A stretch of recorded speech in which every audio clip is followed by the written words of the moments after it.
Good afternoon, everyone. My name is Matt Williams, and I'm going to be speaking today about the 3 R's of DevOps. The slides are a little different, meant to evoke school chalkboard drawings.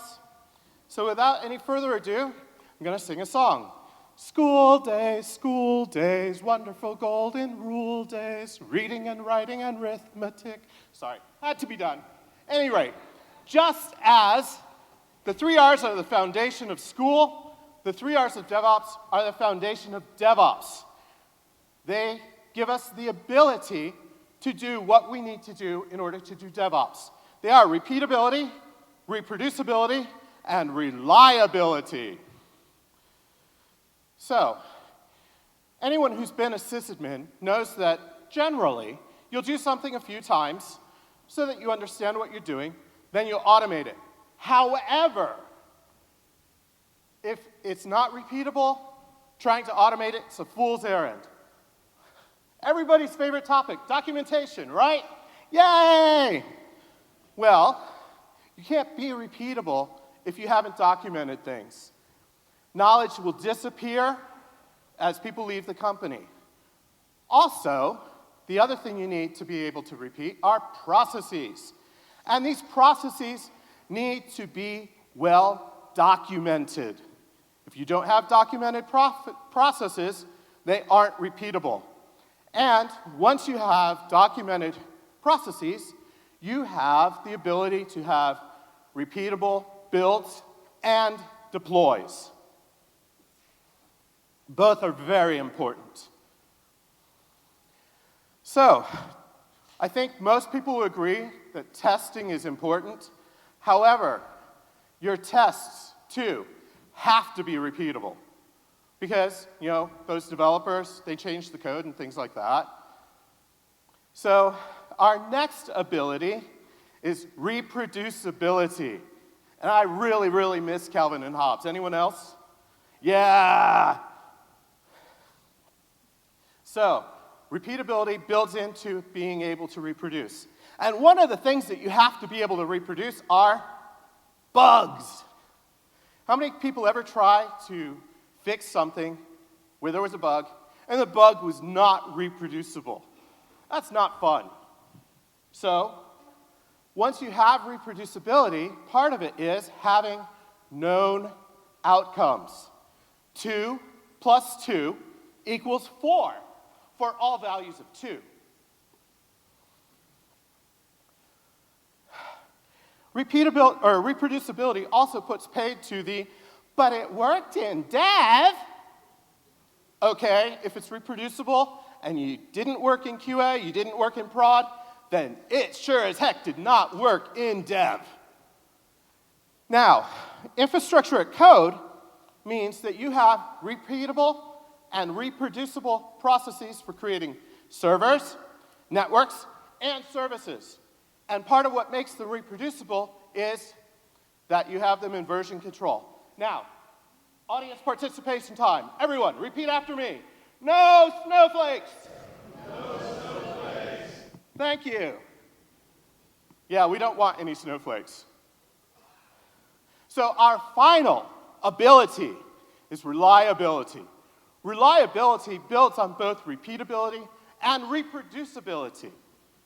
You can't have reliable systems unless they can be repeatable and reproducible. So, how do we know that we're reliable? Well, we need to measure all the things. In other words, if we aren't measuring them, we don't know if we are actually being reliable and if things are working. So, the other thing we need is monitoring and alerting, so that hopefully we'll find out when something breaks and we can get it fixed before the hyenas come. Lion King reference, sorry. So, the memory of calls in the middle of the night persists long after the bugs are fixed. Reliable systems mean that you get fewer calls. Finally, it's not an R word, but it's still an ability. Reliable systems tend to be a lot more flexible. Finally, just like Maslow's hierarchy, the various R's of DevOps build on each other. We have repeatability, reproducibility, and finally, reliability. Thank you, and I hope that you all remember the 3 R's of DevOps.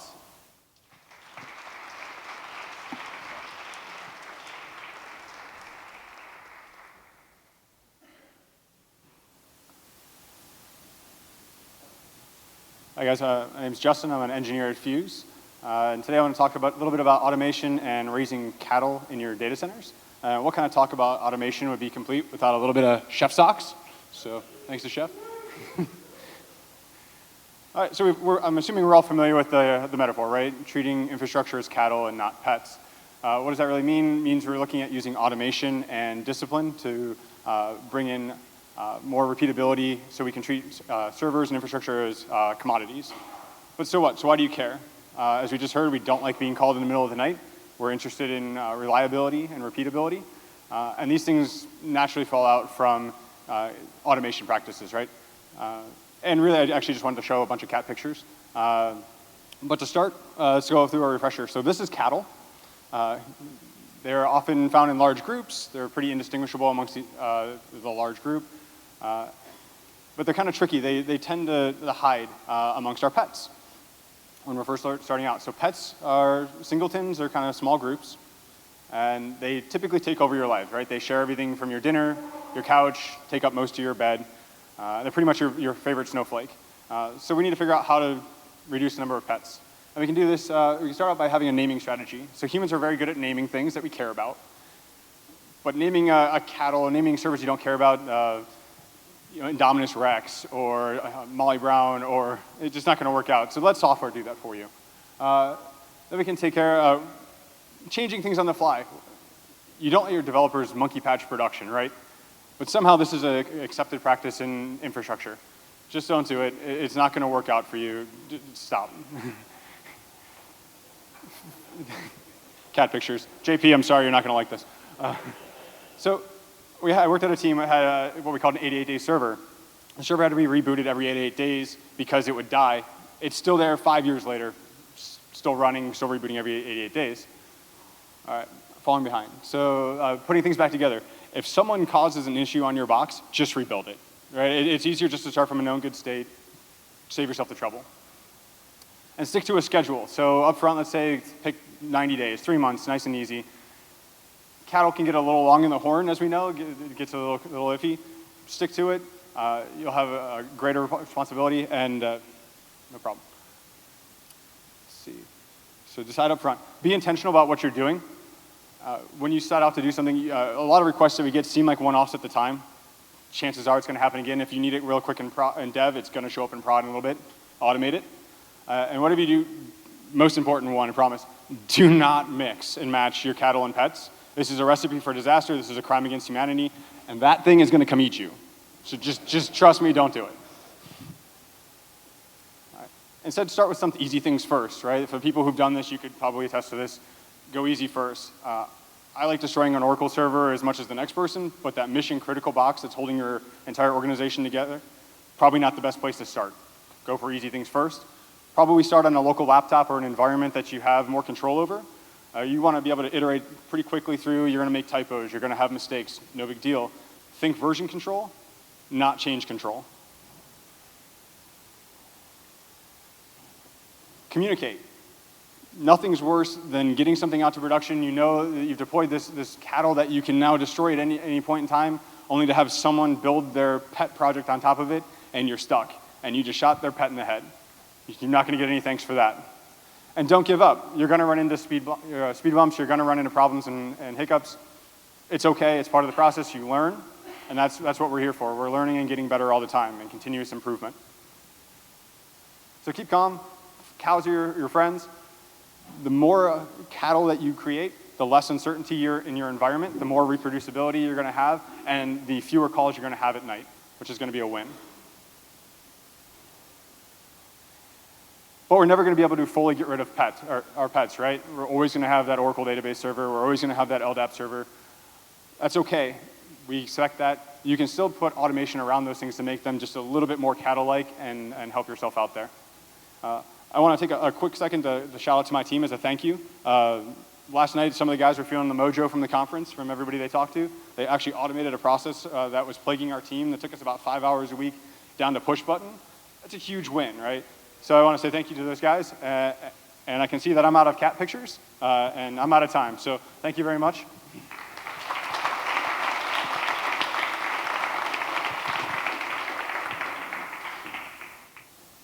So my name is Ken Tosh. I'm a delivery consultant with Rolta Advisix. Cloud is about how computing is done, not where. I really like this quote because as we start thinking about our cloud migration, it might mean that we need to rethink how we're designing and developing and architecting our applications. We have a lot of customers that come to us with a suite of applications and they want to get started in cloud. They want to take advantage of all the cloud that cloud has to offer, but they don't really know where to go from there. So we created the Cloud Native Application Assessment. It's based on the 12-factor app. The 12-factor app is created by Heroku. It's really just 12 best practices for designing and developing software as a service applications. Got through that really fast. Scoring. So how do we score it?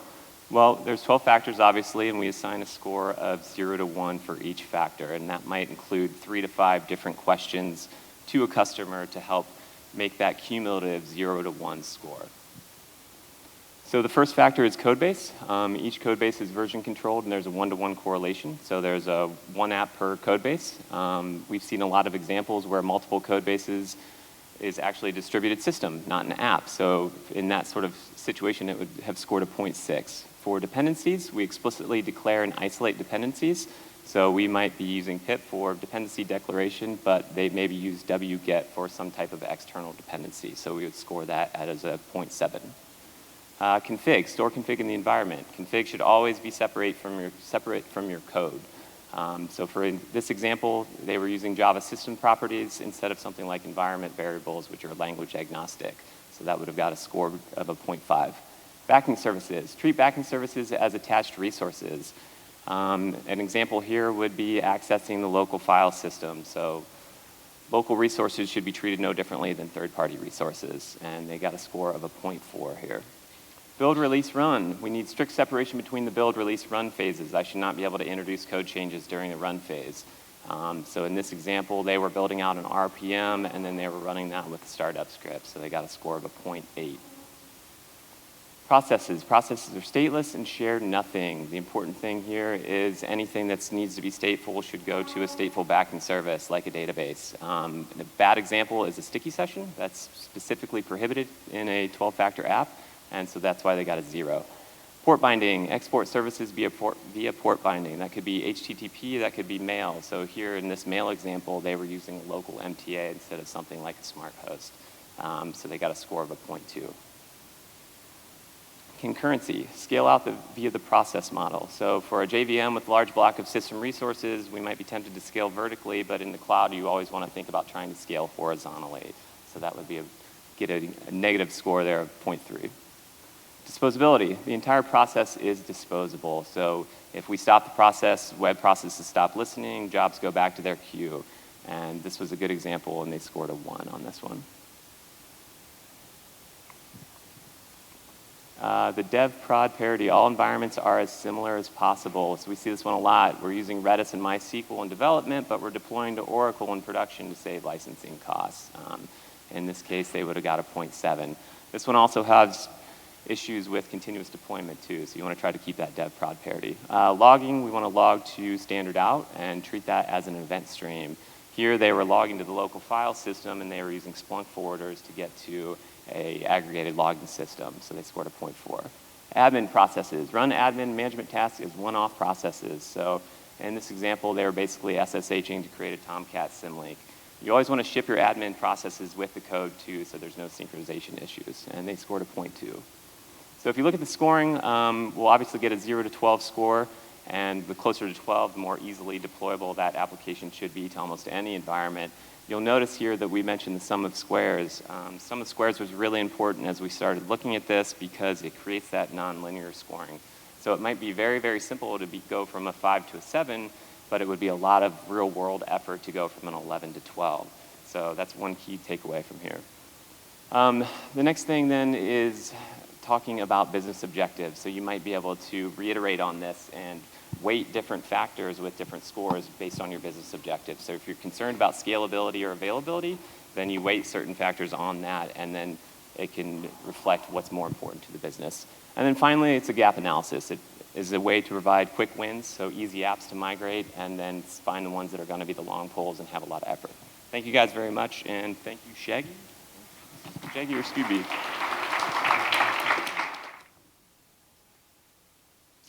All right, hi, my name is Gina. I'm going to talk a little bit today about how we deploy outside of our bi-weekly iterations at IGS. Change management shouldn't be a roadblock when supporting your business, but at the same time, continuous deployments do kind of provide their own challenges. Regret on this slide. I have a development background. Our DevOps team, the Honey Badger, was built out of the need to support application development.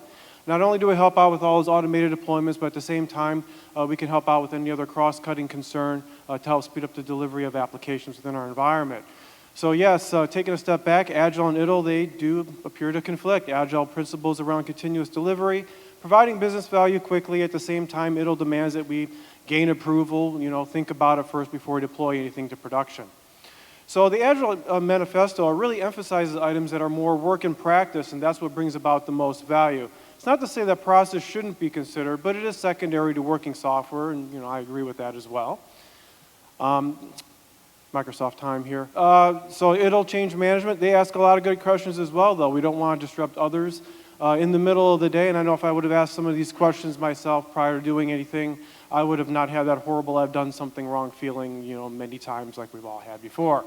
So we can bring about the cowboy in us and deploy at will, but at the same time be thoughtful on how we do it so we don't disrupt others throughout the day. ITIL and Agile can play a compatible role together without conflict. So like any other good DevOps team, we can deploy everything. We have automated deployment homegrown solutions, a .NET Angular JS app, leverages PowerShell. We can deploy anything within our environment, including SQL scripts, and we effectively call it Mantis Shrimp.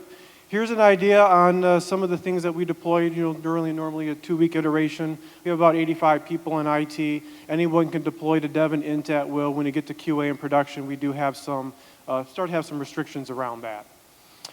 So really, Mantis Shrimp has become more of our development environment ecosystem. We can then start to collect information from it when we want to start implementing change control. Things such as what are our configuration items and available builds to deploy. We can also extend beyond Mantis Shrimp with other third-party applications. And this is really going to be the key to our new change management system. We can feed it all the information in an automated way. Don't have to worry about any type of manual key entry. So yeah, this is horrible. This is our first shot at change control. It's as bad as what it looks like. It's SharePoint. It's just a whole bunch of list of information in there, and at the same time, there's really no accountability. People hated filling out, and it was pretty awful for us to deal with.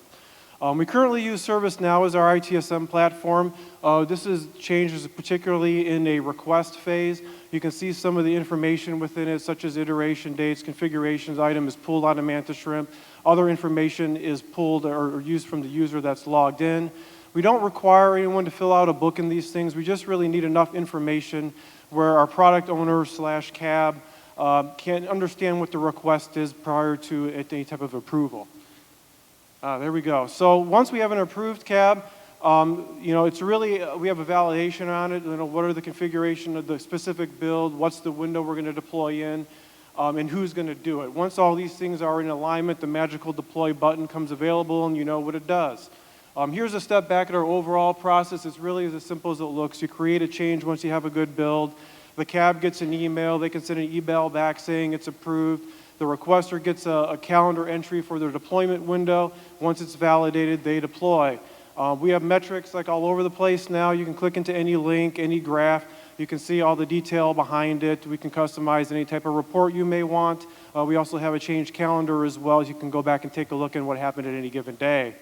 So, it's a great win when you have happy, passionate, opinionated developers. They're in charge of the process from the creation of the cab to the deployment, and they really have the stake in it to make sure that it goes well because it's on them to do so.